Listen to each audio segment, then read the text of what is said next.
ada seorang laki-laki ditawarkan pada 3 dosa. Yang pertama berzina, yang kedua membunuh, yang ketiga minum khamar. Yang pertama berzina, yang kedua membunuh, yang ketiga minum khamar. Ditawarkan dia, hei, kamu kalau mau selamat pilih yang 3 ini. Kalau tak mau buat ini, kamu akan dihukum mati. Pertama berzina, yang kedua membunuh, yang ketiga minum khamar. Dia pikir-pikir, kalau membunuh ini besar dosanya, kalau berzina ini mengganggu kehormatan hamba Allah, yang paling ringan kalau begitu adalah minum khamar. Maka dia pun minum khamar. Setelah dia minum khamar, hilang akalnya, bangkit nafsunya, ditengoknya perempuan itu, diperkosanya. Setelah diperkosanya, dia berzina. Nampaknya ada orang menyaksikan. Ini bahaya, nanti perempuan ini hamil, dia nanti akan menjadi masalah. Akhirnya membunuh. Gara-gara khamar, orang bisa menjadi pezina dan menjadi pembunuh. Namanya Ikrimah. Hai Abdullah bin Abbas, ayun za'ul iman, apakah iman itu bisa tercabut? Kata Abdullah bin Abbas, iman itu bisa tercabut. Bagaimana iman tercabut? Syabbaka baina asabihi, dijalinnya jari jemari, dijalinnya jari jemarinya begini. Summa naza'ahu, kemudian dicabutnya. Hakadza yunza'ul iman. Beginilah iman itu terlepas dari badan. Ini semua penting kita sampaikan ke anak-anak kita, karena pergaulannya luar biasa. Maka dikatakan khamar itu kencing setan. Siapa yang meminum kencing setan, itulah yang orang mabuk kena khamar.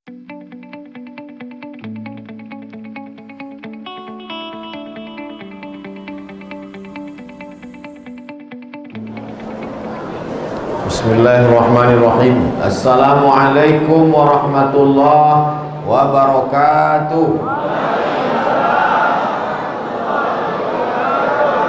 Alhamdulillahi rabbil alamin, wassalatu wassalamu ala ashrafil khalqi ajma'in, sayyidina wa maulana Muhammadin wa ala alihi wa sahbihi wa man tabi'ahu ila yaumiddin. Subhanaka la ilma lana illa ma 'allamtana innaka antal alimul hakim. Rabbi shrah li sadri wa yassir li amri wa hlul 'uqdatam min lisani yafqahu qawli. Innamal khamru, yang pertama khamar. Khamar, kain yang menutup rambut ibu namanya khimar. Apa namanya? Pakai kha, khimar. Kalau pakai ha koci, himar. Himar artinya keledai. Keledai lebih besar dari kambing, lebih kecil dari kuda, namanya keledai. Adapun yang dikunyah-kunyah itu kedelai. Innamal khamru, sesungguhnya khamar. Khamar itu asal katanya khimar. Khimar artinya kain yang menutup rambut ibu-ibu. Ibu-ibu itu kan pakai telekung, pakai jilbab. Itu di dalam itu ada kain menutup rambutnya. Maka kain menutup rambutnya itu bahasa Arabnya khimar. Kalau kain menutup rambut namanya khimar.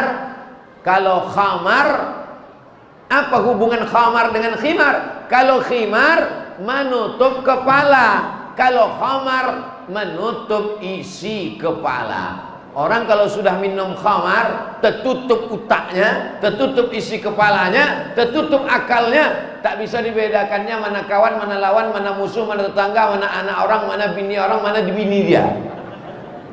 Namanya khamar. Orang duri menyebutnya apa khamar nih? Tua. Terserahlah, enggak tua, enggak kampun. Khamar itu asalnya anggur.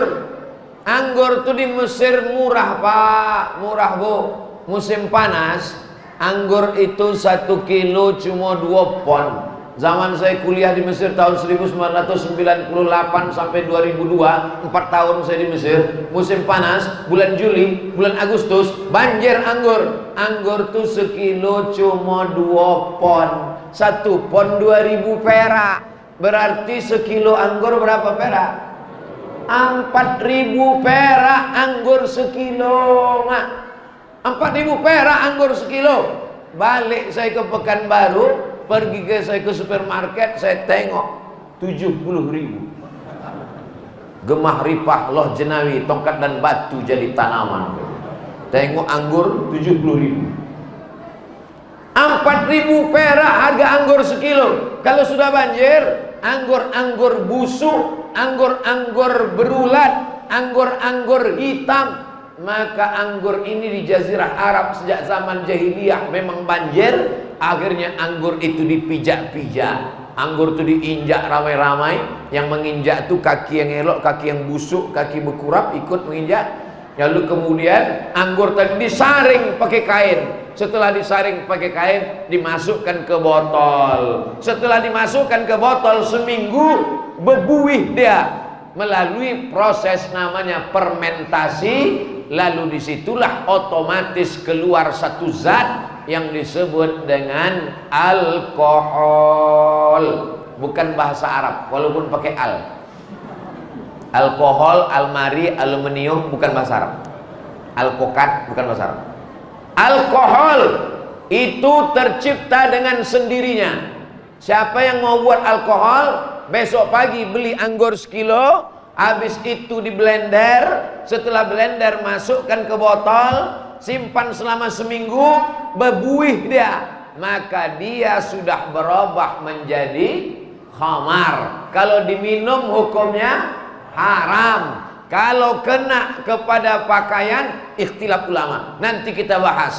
Innamal khamru, sesungguhnya khamar, asalnya khamar itu adalah cairan anggur. Bagaimana kalau yang bukan dari cairan anggur? Contohnya apa? Cairan nira. Ada nira di duri. Cairan nira dipotong pangkal kolang-kaling kan?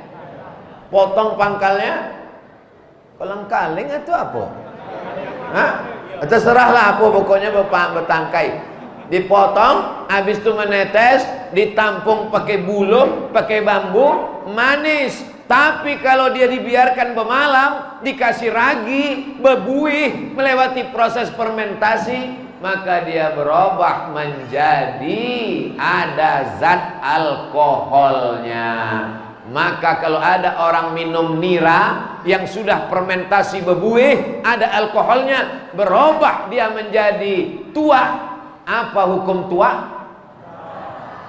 Nanti kalau ada orang menantang, apa hukum tua? Haram. Mana dalilnya? Ya ayyuhalladzina amanu innamal tua. Mana ada? Yang ada dalam Al-Quran, ya ayyuhalladzina amanu innamal khamru. Yang ada dalam Quran itu khamar. Adapun tua tak ada. Maka dasar pengharaman tua, sabu-sabu, putau, entah apa lagi merek banyak, semua heroin, narkoba, semua yang menghilangkan akal ini dalilnya adalah qiyas. 4 yang disepakati ulama: Quran, hadis, ijma, qiyas. Tentang masalah sabu-sabu, narkoba, heroin, ganja, tua, apakah ada dalam Quran? Tak ada. Apakah ada dalam hadis Nabi? Tak ada. Apakah ada dalam ijma? Sebagiannya ada. Tapi yang tak ada pokoknya di Arab, maka dasar pengharamannya adalah qiyas. Berapa dasar mengharamkan dalam Islam nih Pak Ustaz? 10. Quran, hadis, ijma, qiyas, syar'u man qablana, saddu zara'i, qaulu sahabi, istihsan, istishab, urf. Keluar ujian akhir semester. Bapak Ibu yang dimuliakan Allah Subhanahu wa taala. Jadi kalau ada orang mengatakan, marilah kita kembali kepada Quran, marilah kita kembali kepada sunnah, betul, tak salah. Tapi tidak semua disebutkan secara teks dalam Al-Quran. Khamar tak disebutkan secara teks dalam Al-Quran. Khamar dasar pengambilannya adalah qiyas. Qiyas itu apa Pak Ustadz? Analogi. Analogi itu apa Pak Ustadz? Ya qiyas. Sesuatu yang sudah ada hukumnya khamar, sesuatu yang belum ada hukumnya tua, heroin, narkoba, ganja, dan saudara-saudaranya. Menetapkan sesuatu yang belum ada hukumnya kepada sesuatu yang sudah ada hukumnya dengan melihat titik persamaan antara keduanya, itu disebut dengan qiyas. Sesuatu yang sudah ada hukumnya khamar, yang belum ada hukumnya tua, ganja, heroin, morfin, narkoba, sabu-sabu, belum ada hukumnya, tak ada dalam Quran, tak ada dalam hadis. Bagaimana menetapkan hukumnya? Dicari yang sama dengan menengok titik kesamaannya. Khamar menghilangkan akal, sabu-sabu menghilangkan akal, khamar menghilangkan akal. Apa tuh yang pil kecil yang buat orang bergoyang-goyang? Hah? Inek, banyak juga yang ingat ternyata. Inek sama ekstasi. Maka apapun nanti semakin canggih ilmu pengetahuan medis kedokteran, dikeluarkan yang bisa menghilangkan akal pikiran, maka hukumnya sama dengan hukum khamar. Dasar pengambilan ini namanya, memang sedap ceramah di Duri. Orangnya cerdas-cerdas. Sikit aja awak bercakap dia paham. Coba tempat lain 3 kali awak bercakap apa tadi? Entah gara-gara banyak makan kolak. Bapak Ibu yang dimuliakan Allah Subhanahu wa taala. La'anallahu, Allah Subhanahu wa taala melaknat. Arti laknat itu apa? Jauh dari rahmat Allah Subhanahu wa taala. Ada seorang laki-laki ditawarkan pada 3 dosa. Yang pertama berzina, yang kedua membunuh, yang ketiga minum khamar. Yang pertama berzina, yang kedua membunuh, yang ketiga minum khamar. Ditawarkan dia, hei, kamu kalau mau selamat pilih yang 3-nya. Kalau tak mau buat ini, kamu akan dihukum mati. Pertama berzina, yang kedua membunuh, yang ketiga minum khamar. Dia pikir-pikir, kalau membunuh ini besar dosanya, kalau berzina ini mengganggu kehormatan hamba Allah, yang paling ringan kalau begitu adalah minum khamar. Maka dia pun minum khamar. Setelah dia minum khamar, hilang akalnya, bangkit nafsunya. Ditengoknya perempuan itu, diperkosanya. Setelah diperkosanya, dia berzina. Nampaknya ada orang menyaksikan. Ini bahaya, nanti perempuan ini hamil, dia nanti akan menjadi masalah. Akhirnya membunuh. Gara-gara khamar, orang bisa menjadi pezina dan menjadi pembunuh. Itulah maka disebut induk dari segala dosa, nenek moyang dari segala dosa adalah minum khamar. Orang yang minum khamar tak diterima sholatnya 40 hari 40 malam. Siapa yang minum khamar semalam, maka semalam tanggal 23 April, 23 Mei, 3 Maret, 3 Juni baru diampunkan Allah Subhanahu wa taala dosanya. 40 hari malam dilaknat Allah Subhanahu wa taala. Orang yang minum khamar tercabut imannya. La yazni zani, la yashrabu syaribu hina yashrabu wa huwa mu'min. Orang yang minum khamar, ketika dia minum khamar itu tercabut imannya. Lalu kemudian yang meriwayatkan hadis ini namanya Abdullah bin Abbas. Nama muridnya yang mendengar namanya Ikrimah. Hai Abdullah bin Abbas, ayun za'ul iman, apakah iman itu bisa tercabut? Kata Abdullah bin Abbas, iman itu bisa tercabut. Bagaimana iman tercabut? Syabbaka baina asabihi, dijalinnya jalin jemari, dijalinnya jari jemarinya begini. Summa naza'ahu, kemudian dicabutnya. Hakadza yunza'ul iman, beginilah iman itu terlepas dari badan. Lepas iman itu dari badan ketika orang sedang minum khamar. Hina taba, ketika dia mandi taubat, ketika masuk bulan Ramadan, dia sholat tarawih, taubat dia, berhenti dari narkoba, berhenti dari sabu-sabu, berhenti dari minum tua. Ada imannya masuk balik ke dalam. Mudah-mudahan yang imannya udah masuk balik ke dalam tak keluar lagi insyaallah. Inilah Ramadan terakhir taubat nasuha. Sesudah ini kita akan mati menghadap Allah. Amin. Banyak. Bagaimana kalau ada rupanya ini tak bisa ngadap ke kanan, asal ngadap ke kanan mati dia.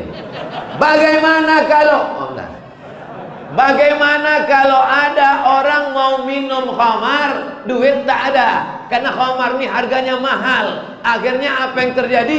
Dibelinya spiritus, dicampur sama kopi, namanya miras oplosan. Begitu dicampur spiritus sama kopi, dicampur, diaduk, diminum. Begitu diteguk, bukan mabuk, mati kontan. Spiritus itu alkohol. Kalau kaki kita luka, kalau kaki kita sakit, kena bakteri, berulat, siramkanlah spiritus. Spiritus yang warna biru itu, yang dulu untuk lampu strongkeng. Itulah pula diminum. Apa tak mendidih tangkai jantung di dalam? Apa tak rusak paru-paru di dalam? Apa tak rusak liver dan organ-organ tubuh di dalam? Yang untuk lampu strongkeng menyala, itu diminum sama dia. Orang bisa minum khamar kalau kadar alkoholnya paling tinggi 20%. Kadar alkohol paling tinggi 20%. Kalau sampai 30, 40 orang minum, dia tidak mabuk, tapi qalu inna lillahi wa inna ilaihi raji'un. Makanya nanti kalau mau mabuk, tengok-tengok dulu berapa persen. Oh, 5%. Yang 20% mereknya vodka sama Budweiser 40%. Ustaz kok tahu? Ambo komisi fatwa majelis ulama dulu, kini tak masuk leh. Awak mesti tahu berapa persen kadarnya. Yang paling tinggi adalah 40%, 20%, 20% paling tinggi. Lebih daripada. Ada pun yang dijual-jual yang di pinggir jalan itu 3%, 5%, 10%. Ada yang paling parah lagi, tua dicampur air beras. Nah, itu sedikit kali. Diminum hari ini 3 hari baru mabuk. Sakit pula di tenggorokan. Mabuk yang paling tak enak. Inilah yang masuk neraka paling tak enak. Udahlah haram, masuk neraka jahanam. Kata setan, aku nengok kau minum ini, aku pun tak pala aku menggoda kau, kata setan. Tak ku goda kali, memang kau mabuk sendiri, kata setan. Bapak Ibu yang dimuliakan Allah Subhanahu wa taala. Ini saya yakin dan percaya para peminat kencing setan pasti akan mengamuk mendengar ceramah saya ini. Ini nanti kalau di-upload di YouTube channel Ustaz Abdul Somad Official, nanti kalian tonton 2-3 hari lagi ceramah di Duri tentang kencing setan. Nanti kalau kalian tengok di situ ada yang ngasih jempol terbalik, itulah yang tukang minum kencing setan.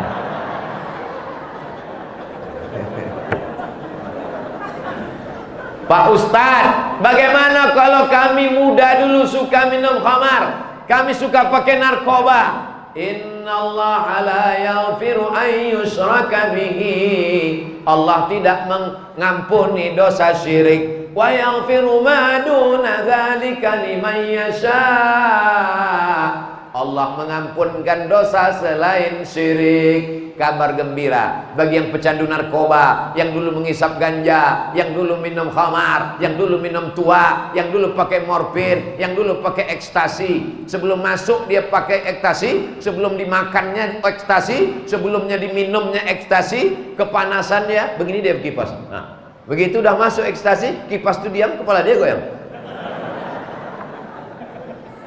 Gila awak di ekstasi. Berapa banyak ayah kandung, malu saya mau menyampaikannya, tapi ini fakta, ini data, berita. Berapa banyak ayah kandung memperkosa anak kandung gara-gara khamar, mabuk.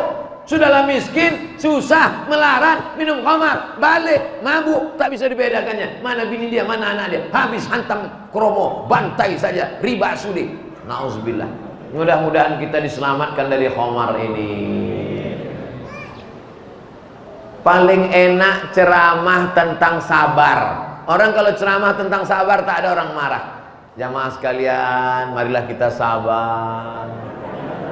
Ibu-ibu, ibu kita sabar ya bu ya. Ibu siap sabar. Ibu siap sabar. Ibu siap sabar. Suaminya dilarikan pelakor, sabar. Jadi katanya sabar.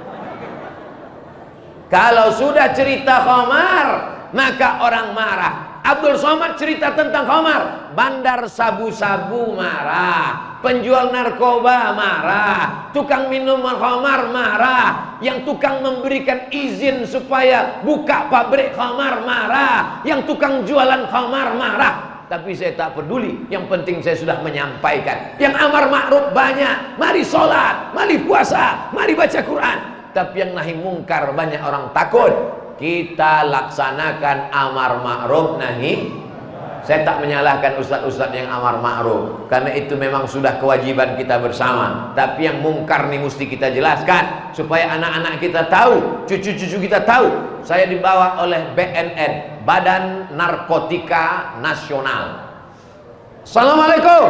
Waalaikumsalam. Ustaz Abdul Somad bisa kami bawa bersama BNN besok? Bisa. Ketua BNN Ustaz Abdul Somad, dokter. Dokter pun berceritalah, bapak-bapak, ibu-ibu, saudara sekalian, narkoba ini sangat berbahaya sekali. Nanti dia akan masuk ke otak kita, ujung-ujungnya mati. Masuk dia akan ke merusak jantung, merusak mati. Pokoknya ceritanya mati aja semua. Habis itu datang bapak BNN, polisi. Bapak-bapak, ibu-ibu, saudara-saudara, anak-anak muda sekalian, jangan sampai kita pakai narkoba. Nanti pakai narkoba kena pasal sekian, masuk penjara. Ini masuk penjara. Nah, yang tadi mati, yang ini penjara. Nah, dianggap mereka Ustaz Somad datang untuk menenangkan. Sekarang mari kita dengarkan Ustaz Abdul Somad tentang narkoba. Siapa yang pakai narkoba, neraka jahanam tempatnya. Tembak aja cocoknya, matikan ya Pak. Lebih ngeri pula lagi Ustaz itu. 2-3 hari sesudah itu menelponlah ibu tadi. Kebetulan yang sama kami itu dokter, ibu-ibu. Assalamualaikum. Waalaikumsalam. Ini betul nomor Ustaz Abdul Somad? Betul, tak salah lagi. Bu siapa? Saya dokter. Oh iya Bu dokter, kita kemarin sama waktu penyuluhan Badan Narkotika Nasional Pak Ustaz. Iya Bu, ya Bu. Apa tuh Bu? Ustaz Somad, ini orang kena narkoba tidak selesai dengan dokter dan polisi, tidak selesai dengan penjara. Orang yang kena narkoba ini mesti disehatkan melalui sentuhan agama. Mesti diceramahi. Kau akan mati, kau akan tua, kau akan sakit, kau akan masuk rumah sakit, kau akan di ruang ICU. Kau mau kemana? Hidup ini hanya sementara. Jadi Ustaz Somad tolong nanti berikan penyuluhan di tempat kami, tempat orang-orang kena narkoba ini. Insya Allah Bu, insya Allah saya datang. Insya Allah. Sampai sekarang tak ada di teleponnya lagi. Entah ibu tuh mati, entah apa. Tapi saya tetap sampaikan. Artinya bapak-bapak dokter, bapak-bapak polisi, bapak-bapak ibu yang ada di Badan Narkotika Nasional, kalian pakai ceramah saya ini, kalian tontonkan di BNN, kalian tontonkan di rehabilitasi, maka mudah-mudahan bermanfaat, mengalir amal jariahnya insyaallah. Amin. Nah, ini penting. Ustaz Somad nanti selesai pengajian mampir ke rumah ya. Ini pasti ngajak makan ini. Bisa datang ke rumah Pak Ustaz? Oke, I'm coming. Sampailah ke rumah. Akhirnya dikasih makan, dikasih minum, kiki ketawa segala macam. Sampailah pada poin intinya. Apa intinya nih Pak Haji? Apa intinya nih Bu Haji? Rupanya ada yang mau kami sampaikan Pak Ustaz. Kenapa tak disampaikan di masjid tadi? Malu Pak Ustaz. Apa masalahnya? Anak kami kena narkoba Pak Ustaz. Oh, jadi bisa Ustaz bacakan Al-Fatihah. Mana pula Fatihah menyelesaikan narkoba? Allah Ta'ala menyelesaikan narkoba melalui Al-Fatihah. Tapi tetap ada usaha dan ikhtiar. Saya akan bacakan Al-Fatihah, saya akan doakan anak ibu. Tapi tolong catat doa ini ya Bu. Catat doa ini Bu. Ini doa narkoba. Ini doa narkoba 0813 11 44 2193 0813 11 44 2193. Nomor siapa itu? Pak Dik BNN. Ditelepon lah. Assalamualaikum. Waalaikumsalam. Kami dapat nomor Bapak dari Ustaz Somad. Oh iya, Ustaz Somad, sahabat kami. Bisa Pak tangkap anak saya Pak? Maka dibuatkanlah skenario, akhirnya ditangkaplah. Jumpa bulan berikutnya. Apa kabar, Bu? Alhamdulillah Pak Ustadz. Gimana kabar anaknya? Sudah ditangkap. Sekarang sedang rehabilitasi. Tapi kalau ditanya tetangga, jangan bilang tangkap. Anak ibu kemana? Udah tak nampak berapa hari nih. Sedang S2. Di mana? Di Bandung. Mantap, manis bunyinya. Maksud S2 itu apa? Inilah obat narkoba ini. Bulan berikutnya jumpa lagi, senyum mereka, sudah cerah, sudah terang. Gimana kabar anaknya? Alhamdulillah sudah lulus S2, udah sehat Pak Ustaz. Jangan malu punya keluarga candu narkoba, laporkan segera ke nomor berikut ini. Anda malu, Anda tidak mau lapor, pilihannya tinggal 4. Pertama, kecanduan. Selanjutnya, gila. Selanjutnya, penjara. Selanjutnya, neraka jahanam. Habis. Mati Pak Ustadz. Kalau udah neraka jahanam, matilah dulu. Mana ada orang hidup masuk neraka jahanam? Syarat masuk neraka tuh mati dulu. Maka kalau ada kawan-kawan tetangga kita pecandu narkoba, agen penjual, sampaikan ke dia, kau ini masuk neraka tinggal satu lagi syarat kau. Apa? Mati. Asal mati kau langsung gol kau bilang.